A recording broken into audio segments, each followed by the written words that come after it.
प्रिय विद्यार्थियों, इस वीडियो में हम चर्चा करेंगे वैदिक कालीन जो सभ्यता और संस्कृति थी उनमें आर्यों के आर्थिक जीवन की, यानी वैदिक अर्थव्यवस्था की बात करेंगे। जैसे कि आप जानते हैं, वैदिक जो सभ्यता है वो ग्रामीण सभ्यता है, और ग्रामीण सभ्यता आप जानते हैं कृषि प्रधान सभ्यता है। तो उनके जीवन में कृषि, पशुपालन, घरेलू उद्योग धंधे, कुटीर उद्योग धंधे, व्यापार वाणिज्य का विशेष स्थान था। सबसे पहले हम बात करते हैं कृषि की। भारत में आने से पूर्व ही आर्यों ने वन्य प्रदेशों को साफ करके बड़े अपने अपने ग्रामों की स्थापना करनी शुरू कर दी थी, और ग्रामों की स्थापना के साथ ये ध्यान रखा गया था कि ग्रामवासियों को ग्राम के आसपास ही कृषि योग्य भूमि जो उपजाऊ हो वो उपलब्ध हो, और वहाँ पर पर्याप्त संख्या में पशुओं को चराने के लिए चारागाह उपलब्ध हो, जहाँ पशु आसानी से चर सके, विचरण कर सके। इस युग में खेत किसान की व्यक्तिगत संपत्ति समझे जाते थे। जैसे अपन राजनीतिक व्यवस्था के संदर्भ में चर्चा की कि भूमि पर राजा का अधिकार नहीं माना जाता था, बल्कि जो किसान था वो भूमि का स्वामी माना जाता था। उन्हें राजा की संपत्ति नहीं थी। राजा खेतों की उपज में कुछ हिस्सा बलि अर्थात कर के रूप में ले सकता था, जो कुल उपज का छठा भाग होता था, जिसे भी किसान अन्न की पैदावार के रूप में करता था। राजा किसानों को उनकी भूमि से बेदखल करने अथवा उनकी भूमि छीनने का अधिकार नहीं रखता था। यानी ये बहुत बड़ी बात है कि वैदिक काल में जो राजा था भूमि का स्वामी नहीं था, और ना ही वो किसान को उसकी संपत्ति से, उसकी खेती या भूमि से वो उसको वंचित नहीं कर सकता था। ग्रामों के चारों ओर चारागाह होते थे।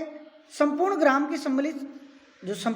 की सम्मिलित संपत्ति समझी जाती थी चरागाह, जहां गांव के मवेशी चरागाहों में चरते थे। वैदिक आर्य जो जिसको यव कहा जाता था, धान, गेहूं, तिल, उड़द, मसूर, चना आदि फसलें पैदा करते थे। कुछ विद्वानों का अनुमानना है कि धान का अर्थ चावल से न लेकर अन्न समझना चाहिए, क्योंकि पंजाब तथा सिंधु प्रदेश की जलवायु चावल की खेतों के अनुकूल नहीं थी। खेती का काम हल और बैल की सहायता से किया जाता था। हल लकड़ी का बना होता था और बैलों से खींचा जाता था। तत्कालीन ग्रंथों में हल खींचने के लिए 6, 8, 12, 24 बैलों का उल्लेख मिलता है। इससे ऐसा प्रतीत होता है कि हल काफ़ी बड़े और भारी होते रहे होंगे। हल और बैल की सहायता से भूमि की जुताई कर बीज बोए जाते थे। जानवरों का गोबर खाद के लिए प्रयोग में आता था। शतपथ ब्राह्मण में खेत जोतने, बोने, फसल काटने, अलग करने का उल्लेख मिलता है। फसल पकने के बाद उसे हंसिया दांतरी से काटकर अलग अलग गट्ठों में बांधकर खलिहान में लाया जाता था। वहाँ से पीट कर कुचल कर भूसा और अन्न अलग अलग करके उनको अलग अलग छटनी की जाती थी। आजकल की भांति वैदिक काल में कृषि वर्षा पर निर्भर थी। समयानुकूल वर्षा के लिए आर्य लोग अपने देवी देवताओं की स्तुति किया करते थे। इसका आर्यों ने कुओं के जल से भी सिंचाई करना सीख लिया था। एक चक्र के द्वारा कुएं से जल खींचा जाता था और नालियों की सहायता से वो खेतों में पहुंचाया जाता था। नालियों, तालाबों, झीलों, वर्षा ऋतु के किसी स्थान पर बहते हुए जलों को नहरों की सहायता से खेतों तक पहुंचाया जाता था। इस प्रकार वैदिक आर्यों ने कृषि कर्म में काफी उन्नति कर ली थी, और इस व्यवसाय को समृद्धि और प्रतिष्ठा का कारण भी बताया जाता है। दूसरा, पशुपालन। कृषि के साथ ही पशुपालन भी आर्यों का मुख्य व्यवसाय था। ऋग्वेद में पशुधन की वृद्धि के लिए देवताओं से स्तुति प्रार्थना करने के उल्लेख भी प्राप्त होते हैं। वैदिक युग में आर्य लोग गाय, बैल, भैंस, बकरी, घोड़ा आदि पशुओं को पालते थे। गाय का महत्व अधिक था। गाय का दूध आर्यों के भोजन का मुख्य अंग होता था। इसका गोबर लीपने, पोतने, उपले बनाने के काम में आता था। गाय के बछड़े बैल होकर खेती तथा माल ढोने में काम आते थे। दान पुण्य में भी गाय का प्रयोग किया जाता था। सबसे अधिक महत्व की बात थी कि क्रय विक्रय और लेन देन के संबंध में गाय को विनिमय का माध्यम माना जाता था। शतपथ ब्राह्मण के आधार विद्वानों को मानना कि उत्तरवैदिक काल में गोवध बंद हो गया था और गो मांस खाने पर प्रतिबंध लग गया था। दूध, मांस खाल की दृष्टि से भैंस, भेड़, बकरी भी आवश्यक पालतू पशु समझे जाते थे। घोड़ा आर्यों का प्रिय पशु था, जैसा कि आप जानते हैं। युद्ध प्रिय होने के कारण उनका सामरिक महत्व भी था। इसके अलावा सवारी के काम भी आता था। माल ढोने खींचने में उसका प्रयोग होता था। घुड़दौड़ में मनोरंजन का साधन भी घोड़े के द्वारा होता था। ऋग्वेद में ऊंट का भी उल्लेख मिलता है। ऊंट गाड़ी का उल्लेख मिलता है। अनुमान है कि मरुस्थलीय प्रदेश के आसपास बसे आर्य ऊंट का उपयोग करते थे। इसके अलावा कुत्ता, सुअर, गधा, हिरण आदि पशुओं को पालने का उल्लेख भी मिलता है। अब बात करते हैं हम उद्योग धंधों की। वैदिक कालीन जो उद्योग धंधे थे उनके संदर्भ में हम बात करते हैं। वैदिक आर्यों का अपना समाज 3 वर्गों में था। ब्राह्मण, क्षत्रिय, वैश्य विभाजित था। ब्राह्मण और पुरोहित वर्ग का मुख्य कार्य यज्ञों में पौरोहित्य करना, वेदों की रचना, कंठस्थ अध्ययन, अध्यापन आदि करना था। पुरोहितों ने पर्याप्त दक्षिणा प्राप्त होती थी। दूसरा वर्ग क्षत्रिय, राज्य का प्रमुख व्यवसाय युद्ध था। वैश्य वर्ग का आप जानते ही हैं कि इनका प्रमुख जो कार्य था कृषि, पशुपालन और व्यापार, वाणिज्य, उद्योग धंधे आदि था। शूद्र वर्ग सेवा से संबंधित था। वैदिक साहित्य में हमें अनेक प्रकार के तत्कालीन घरेलू उद्योग धंधों के बारे में जानकारी मिलती है। आर्य लोग धातु कला में भी पूर्ण दक्ष थे। वे लोग विभिन्न धातुओं गलाने, उन्हें पीटकर विभिन्न प्रकार की वस्तुओं को बनाने में निपुण थे। उन्हें सोना, चांदी, अयस्क, लोहा, तांबा, टीन, सीसा आदि धातुओं का ज्ञान था। स्वर्णकार लोग सोने और चांदी के विभिन्न प्रकार के आभूषण बनाते थे। ऋग्वेद में सोने के लिए हिरण्यपिंड का शब्द का उल्लेख मिलता है। इसका प्रयोग मुख्यतः आभूषण बनाने, दान दक्षिणा देने में किया जाता था। निष्क नामक लोकप्रिय आभूषण अथवा सिक्का स्वर्ण का बना होता था। ऋग्वेद में चांदू धातु का भी उल्लेख, चांदी धातु का स्पष्ट उल्लेख नहीं मिलता, परंतु उत्तर वैदिक साहित्य से पता चलता है कि आर्य लोग चांदी से परिचित थे।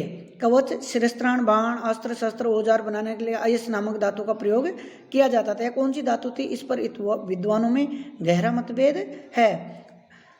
इसे लोहा, तांबा या कांस्य में कोई धातु होनी चाहिए। यह धातु लाल रंग की थी। कुछ विद्वान इसे तांबा मानते हैं। शतपथ ब्राह्मण के अनुसार अयस्क का अर्थ सोना और शीशा को छोड़कर अन्य किसी धातु से हो सकता है। लोहे का प्रयोग भी किया जाता था। लोहे का प्रयोग विशेषकर भारत में हम देखते हैं कि 1000 ईसा पूर्व से पहले नहीं माना जा सकता, यानी उत्तर वैदिक काल में ही सर्वप्रथम भारत में अतरंजी खेड़ा जो उत्तर प्रदेश का जो स्थल है वहाँ से लोहे के प्रयोग की साक्ष्य प्राप्त होते हैं। वैदिक काल में वस्त्र उद्योग भी काफी उन्नत था। इस युग के लोग सूत कातना, कपड़ा बुनना जानते थे। ऋग्वेद में जुलाई को वाई कहा गया है। कर्का के लिए तसर शब्द का प्रयोग किया गया। कताई, बुनाई, कढ़ाई, सिलाई का काम प्राय स्त्रियां करती थी। सुवास एवं सुवसन शब्दों के प्रयोग इस बात के सूचक है वैदिक युग में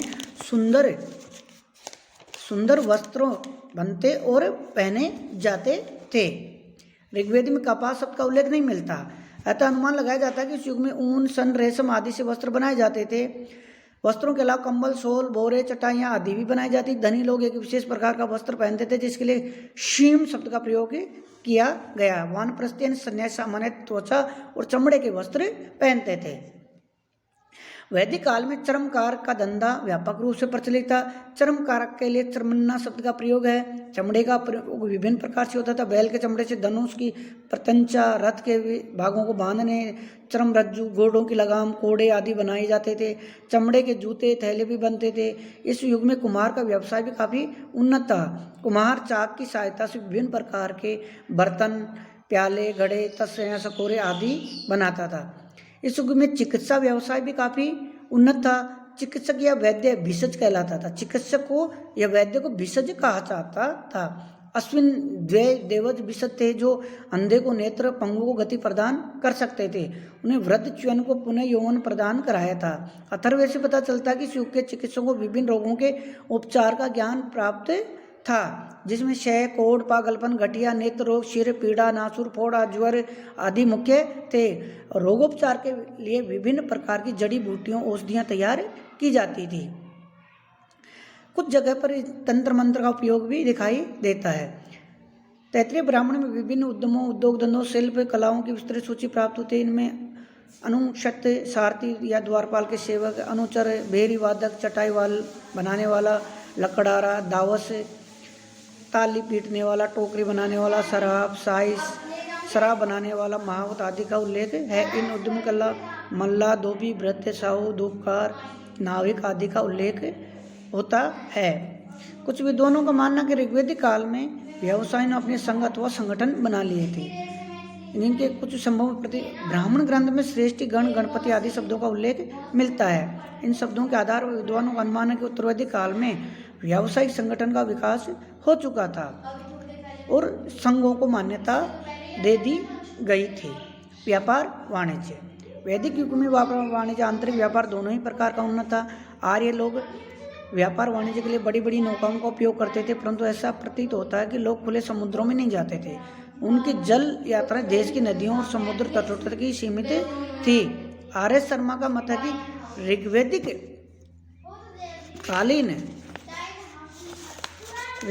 कालीन आर्यों के विदेशी व्यापार की तरफ ध्यान देने का समय ही नहीं मिला होगा। मतलब आर एस शर्मा मानते हैं कि ऋग्वेदिक जो आर्य हैं उनको विदेश व्यापार करने के लिए पर्याप्त समय ही नहीं मिला होगा, क्योंकि उन्हें निरंतर युद्धों में लगा रहना पड़ा होगा। इसके मजूमदार वी.एम. आमटे का मत है कि आर्य लोग समुद्री यात्राएं करते थे। बेबीलोन, पश्चिमी एशिया के साथ उनका व्यापार होता था। संभवतः उत्तरवैदिक काल में आर्यों का विदेश व्यापार काफी विकसित हुआ होगा। व्यापार के लिए इस युग में प्रारंभ वस्तु विनिमय का प्रयोग होता था। गाय को मूल्य की इकाई मानकर विनिमय का काम चलाया जाता था। बाद में आर्यों को एक ऐसा माध्यम ढूंढने पर सुनना पड़ा जो गाय की अपेक्षा सरल, सुस्तर और निश्चित हो। इसके लिए उनका ध्यान धातु की ओर गया। आर्य स्वर्ण आभूषण निष्क के प्रेमी थे। निष्क स्वर्ण खंडों की एक पंक्ति के रूप में, जिसे हार की भांति गले में धारण किया जाता था। इस प्रकार कृपल और पाद का उल्लेख मिलता है। भंडारकर ने यह सिद्ध करने का प्रयास किया है कि इस युग में निष्क, कृपल, स्वर्ण, शतमान, भाष्य, कारसपण, पृथक पृथक मूल्य की मुद्राएं थी, जिनसे के माध्यम से वस्तुओं का क्रय विक्रय किया जाता था। वैदिक युग में ऋण लेने की प्रथा भी थी, परंतु किन शर्तों ब्याज पर ऋण दिया जाता है इसकी जानकारी नहीं मिलती है। राज्य के कर, पशु तथा धान्य दोनों में ही दिए जाते थे, परंतु राज्य इसका उपयोग किसी प्रकार से करता था, इसका पर्याप्त जानकारी नहीं मिलती। वैदिक युग में आंतरिक व्यापार भी काफी उन्नत था। बड़े बड़े नगरों के कई लोग नियमित रूप से वस्तुओं का क्रय विक्रय करते थे। चूंकि अभी तक आवागमन के मार्ग पूरी तरह से निरापद नहीं थे, इसलिए व्यापारियों के रास्ते में हिंसक पशुओं, डाकुओं का भय बना रहता था। ये तो हुई वैदिक सभ्यता और संस्कृति के आर्थिक जीवन के, जिसको हम मोटे तौर पे ये मान सकते हैं कि सामान्यतः कि एक जो कृषि प्रधान, जो ग्रामीण प्रधान सभ्यता और संस्कृति है, उसके प्रत्येक तत्व आपको इस सभ्यता और संस्कृति में दिखाई देते हैं। कृषि अनिवार्य अंग था। पशुपालन कृषि के साथ एक महत्वपूर्ण और अनिवार्य भाग हमेशा से होता है, वो भी आर्यों के जीवन में था। और जो सामान्य उद्योग धंधे, लघु कुटीर उद्योग, सूती वस्त्र बनाना, जैसे बढ़ई का, कुम्हार का, धातु गलाने पिघलाने, अस्त्र शस्त्र बनाने आदि के व्यवसाय काफ़ी उन्नत और विकसित अवस्था में थे। और ऋग्वैदिक काल की अपन बात करते हैं तो जब उनको अपनी सभ्यता और संस्कृति के विस्तार प्रसार के लिए अनार्यों से संघर्ष करना पड़ा, तब उन्होंने विदेश व्यापार की तरफ ज़्यादा ध्यान नहीं दे पाए होंगे। उत्तरवैदिक काल में जाकर उनका विदेशी बाह्य संस्कृतियों के साथ, सभ्यताओं के साथ उनका वैदेशिक व्यापार भी काफ़ी विकसित अवस्था में फला फूला होगा। तो कुल मिला के उनका जो आर्थिक जीवन जो था आर्यों का, वो सुखी, सरल, समृद्ध, शांति प्रिय और सादा और सरल था। धन्यवाद।